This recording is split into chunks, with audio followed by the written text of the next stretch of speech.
Good morning, students. Welcome back. Hope you will be fine and healthy. Let's continue chapter gender, religion, and caste.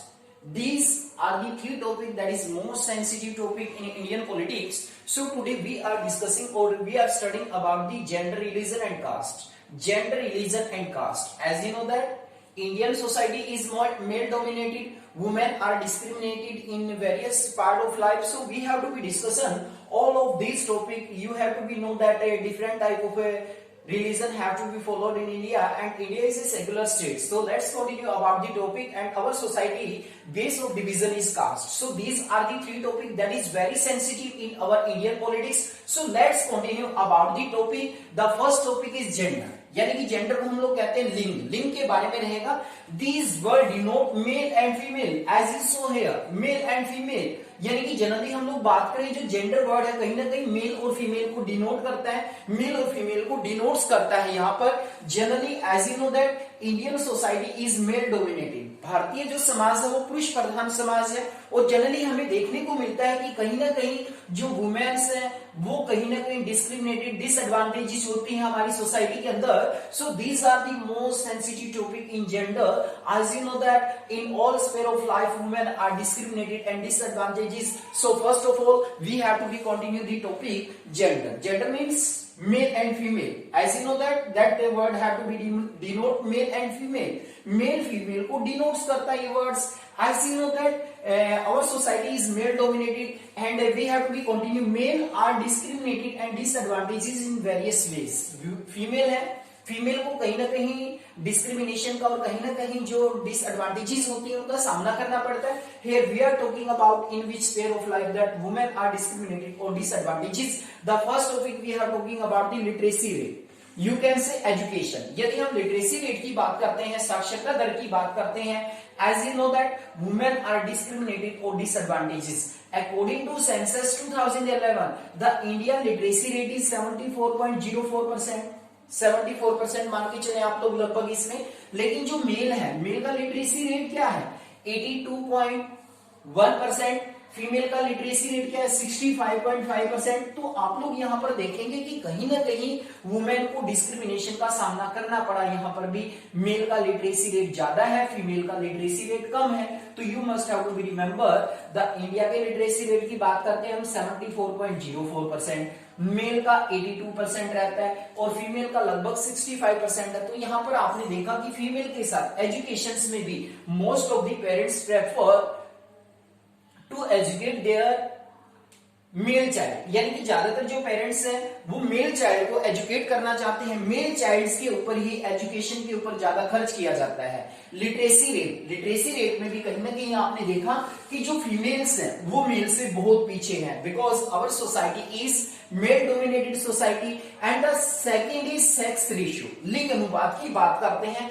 Sex ratio, लिंग अनुपात. Ratio means the difference between male and female पर 1000. यानी कि 1000 पुरुषों के पीछे महिलाओं की संख्या कितनी है? That is called sex ratio. Sex ratio कहते हैं लिंग अनुपात को. आप लोग जानते हैं कि कहीं ना कहीं जो फीमेल्स हैं उनकी संख्या मेल की तुलना में समाज में कम है. तो जिसे हम लोग कहते हैं लिंग अनुपात. The ratio between male and female पर 1000.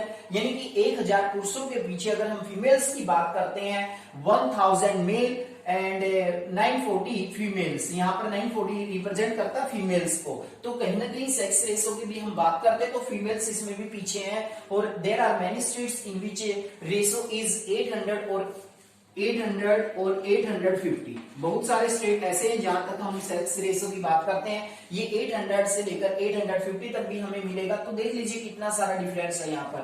Prefer male child. थर्ड जो डिस्क्रिमिनेशन है prefer male child. Most of the parents prefer male child. As you know that women are discriminated. Male child को ज्यादातर पेरेंट्स वो prefer करते हैं. Girls are aborted before the birth. Sex selective abortions. As you know that this is the main problem. That is the main problem of sex ratio difference. अगर हम बात करते हैं तो ज्यादातर पेरेंट्स गर्ल चाइल्ड को प्रेफर नहीं करते. They prefer male child. Mail child को प्रेफर करते हैं. तो that is also a discrimination with girls or with women in our society. Now fourth point we have to be talking about the job opportunities. As you know that job opportunities, women are discriminated in job opportunities women are not paid equal work equal wages, and there is also given an equal remuneration act 1976। एक act लागू किया गया था, कहीं ना कहीं जो females है उनको इस बात का सामना करना पड़ा कि मेल से भी काम वही लिया जाता है, फीमेल से भी, इक्वल वर्क इक्वल वेजेस। लेकिन ऐसा नहीं है, फीमेल के साथ वेजेस के मामले में भी कहीं ना कहीं डिस्क्रिमिनेशन हुआ। और ये जो जॉब अपॉर्चुनिटी की हम बात करते हैं, जॉब अपॉर्चुनिटी में भी फीमेल को नेग्लेक्ट किया जाता है कहीं ना कहीं। तो यहाँ पर एक एक्ट बना था, equal remuneration act 1976। According to this act that women are given equal wages. Equal wages देने की बात करते हैं वुमेन्स को, कहता है कि यदि इक्वल वर्क वुमेन करते हैं तो उससे इक्वल वेजेस मिलनी चाहिए। That is the most important part in which women are discriminated और disadvantages. As you know that women के साथ भेदभाव हुआ। कहीं ना कहीं हम शिक्षा की बात करें, हम लोग लिंग अनुपात की बात करें, यहाँ पर यदि हम लोग एक समाज का जो एक दृष्टिकोण है, प्रेफर मेल चाइल्ड, ज्यादातर पेरेंट्स मेल चाइल्ड को प्रेफर करते हैं। जो अपॉर्चुनिटीज की बात करें, हम लोग हर स्थान पर कहीं ना कहीं फीमेल को डिस्क्रिमिनेशन का सामना करना पड़ा। तो इस तरह के जो मैटर्स है, जब हमारी पॉलिटिक्स में आए तो क्या हुआ, एक पॉलिटिक्स में आने के बाद this matter have to be become more sensitive, तो ये मैटर और ज्यादा सेंसिटिव बन गए। So women have to be started feminist movement. Women's ने अपने अधिकारों की रक्षा करने के लिए जो मूवमेंट चलाए, these are called feminist movement। feminist movement, if we are talking about feminist movement, women are talking that they have given equal rights। women कहती कि नहीं, equal rights मिलने चाहिए। पब्लिक लाइफ में आप लोग जनरली एक अवधारणा बनी हुई है हमारे पास कि जो घर के काम है, बच्चों का पालन पोषण है, वो एक फीमेल करेगी। मेल का काम क्या है, बाहर जाकर पब्लिक वर्क करना, यानी कि फेमिनिस्ट मूवमेंट। तो वुमेन के साथ जब ऐसा डिस्क्रिमिनेशन हुआ तो उन्होंने अपने अधिकारों के लिए जो मूवमेंट चलाए, this movement came to be known as name of feminist movement. As you know that in many countries that political right, as you know that right to vote is not given to women. They have faced discrimination in this type of political field, so they have started feminist movement। feminist is a person who believe equal rights in man and woman। feminist कौन होता है, एक ऐसा व्यक्ति जो believe करता है कि मैन वुमेन को इक्वल राइट्स मिलने चाहिए, बराबर के अधिकार मिलने चाहिए, उनको सभी को इक्वल राइट्स होने चाहिए सभी के पास। तो इस तरीके से हम लोग देखते हैं कि कहीं ना कहीं जो वुमेन है, वुमेन के साथ डिस्क्रिमिनेशन हुआ, वुमेन को डिसएडवांटेजेस का सामना करना पड़ा। तो कंप्लीट रूप से यदि हम बात करते हैं तो वुमेन का जो डिस्क्रिमिनेशन है वो हमें देखने को मिला। तो ये जो टॉपिक रहता है हमारा जेंडर का, कंप्लीट रूप से कहीं ना कहीं वुमेन के इक्वलिटी की बात करता है। यहाँ पर एक कैंपेन भी चला, save girl child educate girl child. India का बड़ा फेमस कैंपेन रहा है। I would like to talk about this, save girl child educate girl child. Modi सरकार ने कहीं ना कहीं एक बहुत अच्छा प्रयास किया है लड़कियों का जो हमारा सेक्स रेस है उसको बढ़ाने के लिए। या फिर अगर हम जनरली बात करते हैं तो फीमेल का जो डिस्क्रिमिनेशन होता है, वुमेन के साथ जो डिस्क्रिमिनेशन का वुमेन को सामना करना पड़ता है, उसको बढ़ावा देने के लिए ऐसा किया गया था। तो यहाँ पर जब फीमेल के साथ डिस्क्रिमिनेशन हुआ तो फीमेल ने क्या किया, फेमिनिस्ट मूवमेंट चलाए। Feminist movement came to be known as the female movement. This movements also demanded that equal rights have given to male और फीमेल। मेल और फीमेल को इक्वल राइट्स मिलने चाहिए। That is most important, that is related to gender. Now we are talking about the second topic, religion। If we are talking about the religion is also a sensitive matter in Indian politics। if we are talking about this religion, as you know that there are many religions that have to be followed by different people in India। there are many symbols that we have to be used to define the religion is sensitive matter। Indian politics में महात्मा गांधी जी ने कहा था religion never be separated from politics. यानी कि जो धर्म होता है, रिलीजन होता है, उसको हम लोग पॉलिटिक्स से कभी भी अलग नहीं कर सकते, सेपरेट नहीं कर सकते पॉजिटिव माइंड के साथ। लेकिन जनरली हमें देखने को मिला when religion mix with politics, then there are also negative impact in our society, that is called communal politics। यानी कि जब भी धर्म के नाम पर राजनीति की गई है, that is called communal politics, that is called a communal thought। इसको हम लोग communal politics कहते हैं, communal thought कहते हैं। जनरली आपने देखा होगा we are think that our religion is superior, we are Hindu, we are Muslim, we are Sikh। तो जनरली हमें देखने को मिलेगा कि हम अपने रिलीजन को ही सुपीरियर मानते हैं। there are many stereotypes, there are many traditions that we have to be adopted in our society like related to religion। so these are the matter where entering in Indian politics they become very sensitive। so we are talking about communal politics। communal politics धर्म के नाम पर जो राजनीति की जाती है, India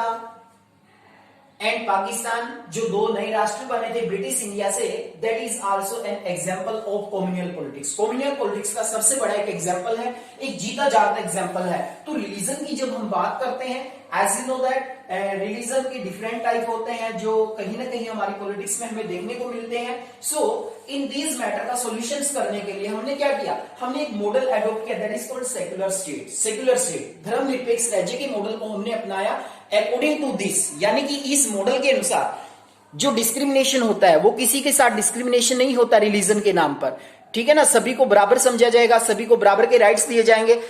secular state का जो विचार है, सेक्युलर स्टेट का विचार क्या कहता है, there is no official religion, हमारा कोई भी ऑफिशियल रिलीजन नहीं होगा। We can follow practices any religion, anybody can not discriminated on the basis of religion, यानी कि जाति के धर्म के नाम पर कोई भेदभाव नहीं होगा, ना ही हमारा कोई ऑफिशियल रिलीजन है, ना ही किसी के साथ भेदभाव किया जा सकता धर्म के आधार पर। All of these topic are also related to religion. What are the factors that make have to be India a secular state? No official religion of India. We can follow practice any religion. We cannot discriminate on the basis of religion. All of these make that India a secular state. All these points have to be make India a secular state. Now we are talking about caste. Caste in politics or politics in caste. Both are the same point. Caste. Society divide in caste, as you know that Indian society का जो main base माना जाता है, popular जो base माना जाता है, वो डिवीजन का कास्ट माना जाता है।